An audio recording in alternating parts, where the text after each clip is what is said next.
In the Kundalini awakening itself, there are inherent defects. Inherently, the Kundalini has some defects because of your previous karmas. Because what you have been doing in this lifetime. Because the things that you have accepted as reality, which is just a concept. Because when you have not known the absolute, whatever you will be doing, there will be a little of ignorance with it. Whatever you have done in darkness will have a particle of darkness in it. Everyone is going to be judged through Kundalini awakening. But one has to deal with the people who are in the center. They are looking towards good, but have something hanging on to them, which is not so good. So for these people, there are inherently some defects in the Kundalini, which we must understand. The first of them is bad health. Physical bad health, actual physical bad health. In the same way, according to the countries, Sthana Vishesh as they call it, you have your problems. Like in our country, we have some problems. Like in your country, you have certain problems. So the physical problems are according to the country where you have taken your birth. Every country has a variety by which you suffer a certain amount of setback in your health. So for a Sahaja Yogi, one should know that health is a very important thing, because this body is the temple of God and one has to look after your health. And you know also, when the Kundalini rises, the first thing that happens that your health improves because of the parasympathetic fulfillment. Because parasympathetic gives you enlightenment which flows into sympathetic and your health improves. So this is one of the greatest hurdles you have got, is the vyadhi, is the bodily ailments. And the bodily element also should not take you down too much. If we have some problem, forget it. Gradually it will improve. With some people it takes time to get all right. But the main thing is to get to your spirit. So do not always say, Mother, cure me, cure me, cure me. But just say, Mother, give me the spiritual life. And you will be cured automatically. It may take time in some people. Doesn't matter. You have been sick all your life. Doesn't matter. A little more time. Health will improve gradually, as I have told you. But attention should be on your spirit. Attention should be on your spirit, because it is the attention which goes into these various directions and gets stuck up. You just allow it to work out and it will work out. The second hurdle which I feel is called as a karmanyata, or snat they call it. Means a person does not want to work it out. Of course, those people who are useless, who do not want to have realization, forget about them. But even after getting realization, it's an innate problem with people that they do not want to work it out. They are lazy. In simple words, they are lazy. This is what exactly happens in Sahaja Yoga when people come here. They get their realization, they feel the cool breeze, and it's lost again. The reason is they do not want to work it out. This is another danger, a karmanyata. Then when it is lost, after 1 year they'll come back, Mother, we don't believe in it, but I have got some pain in the stomach, will you cure me? These powers are all within you. This is your property. This is the property of your spirit which is there inside, which is about to manifest, but because of certain hurdles that you accept that it does not. This is akarmanyata, we can say, which is not working it out, not knowing about it, not understanding it. What is Sahaja Yoga is, how to manipulate this, what are these vibrations are, how it works out. People just say, oh, it's too much. Because they don't want to face the reality. Because as soon as your Kundalini comes up, as soon as the light comes in, before the eyes are closed, you see, suddenly the light comes in. You don't want to open your eyes. Because too much we have been sleeping. Even if you open your eyes a little bit, oh God, we don't want to face the light. Because you are identified with that state, you do not want to open your eyes.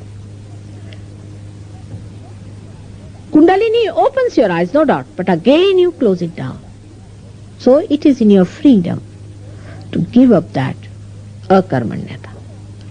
Now this is also, can be very collective. I can tell you this much. It's a very big disease which spreads. Even if you are in the moon, still you may start with the third danger which is there. Is sanshaya. Is the doubting. I don't know how to describe this madness of doubting. For example, out of all of you who have been here, I would say at least, I don't know how much percentage, have come out with the second day a very great statement. Still I am doubting. Is that the sign of wisdom? What are you doubting? What have you found out so far? From where does this come? Is Mr. Ego, about which I have given lectures after lectures. Is Mr. Ego that is doubting it? Because he doesn't want you to find the absolute. You are identified with your ego and you do not want to find it because this Mr. Ego has been guiding your life throughout. And now you want to doubt. Doubt what? What are you doubting? You felt the cool breeze, all right? Sit down there. They will see the Kundalini rising with their eyes. They will see it pulsating, rising, breaking here. Still they'll sit down and say, I'm doubting. Now who are you? How far have you reached? Why are you doubting? What are you doubting? What have you known so far about yourself? Now humble down yourself at this point. Humble down in your heart. No, I have not known myself. I have to know myself. I have not known myself. I haven't got the absolute. With what instrument I am doubting? This is one of the greatest hurdles of Kundalini awakening and in after awakening, called as sanshaya. The fourth one we can call it as pramad, is the one by which we go on faltering all the time. Foolish questions. I mean, there are certain things one has to follow. If you are going on the road, you see, you are used to, say, continental driving. So always you turn on the wrong side. But in London, you will be arrested. In the same way, so far you have been doing continental driving. Now you are in London. So you better take to the ways of Londoners and understand the roads and the maps and the regulations. Follow them. But you are doubting it. That's the main point. Then you don't want to follow it. These two things go hand in hand. Doubt mistakes that we commit throughout. Because we are doubting, that's why we do not take it up seriously. We do not understand it, the rule of the road, and we just start driving. And then we have accidents. And then when we have accidents, we blame Mataji for that. That is a very, very common thing that happens, that we blame Sahaja Yoga. We blame that spontaneous happening within us. We never take the blame upon ourselves that no, I must have done this mistake. All right, doesn't matter if I make mistakes, I will rectify. It's all right. Mother is forgiving, no doubt. I forgive. But sometimes my forgiveness is also of no use, because unless and until you realize that it was a mistake, you should go this way, instead of that you have gone that way. So rule of the road is to be understood. That is the one comes to us called as pramad.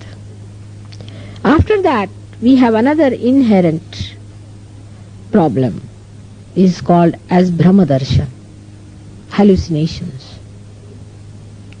We start seeing hallucinations, especially with people who take LSD and all the such things. They don't see me sometimes, they just see light. Or any such hallucinations you see of the future or of the past. They may see me as something else and they may see me as something else. If you see me in dreams is all right, or see something in dreams is all right, but you start seeing some things, that's called as brahmadarshan. Brahma means illusion. Then you start developing illusions. But the worst part of it is that people start telling lies about it. I know about everyone.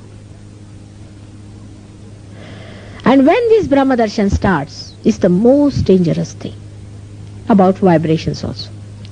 Then the another thing comes is Vishaya-chitta, in which the attention is attracted by objects of your previous identification. Like your attention has been, you say, I'm very fond of cricket. All right, you are. But you should not be a sick person. I mean, cricket doesn't mean that you become a cricket bat. And you are good for nothing, for anything else. For all practical purposes, you are dead. That kind of craziness, for anything whatsoever, gets your attention into a very wrong state and is also not good for all the Sahaja Yogis. Today's lecture is more for the Sahaja Yogis. So I am pointing out what are the inherent dangers of sustaining our realization, which is very important to understand. Now the two other very big dangers which we suffer from, apart from that the people get possessed and get ideas into their heads. They start singing songs, this, that. Sometimes I am so embarrassed, I don't know what to say. I can see a devil speaking through them, but I just don't know how to tell them that, oh, please stop. Then there are two more stages in which a kundalini which rises also falls down. This is an inherent danger in a person. Many people have asked me that, Mother, if we get realization, does it stay? It does stay, part of it. Sometimes it is very thin part of it. Sometimes the whole thing is sucked back. It is sucked back. If so, then you will say, then we start doubting. It comes through many problems like gurus and going to wrong places, also going to spirits and doing all black magic, and also bowing before people who are not incarnations, worshipping wrong type of deities, and also doing mad rituals. Last danger that we have, which one should know, that you start feeling that you have become God or some like an incarnation or something. This is the biggest danger. And then you start taking law into your own hands and start rebuking others or doing all kinds of high-handed business, or getting over self-satisfied with yourself. This is a very big danger.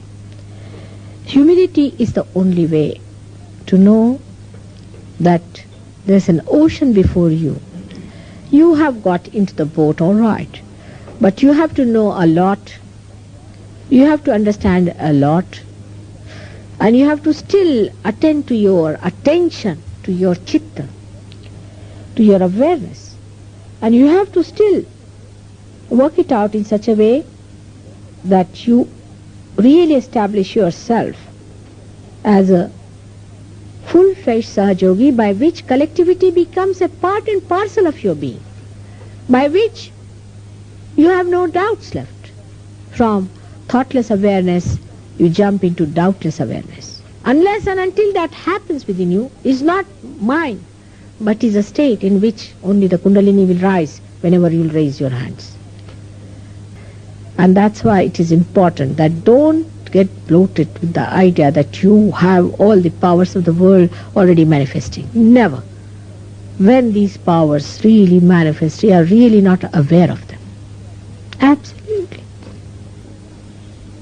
May God bless you all.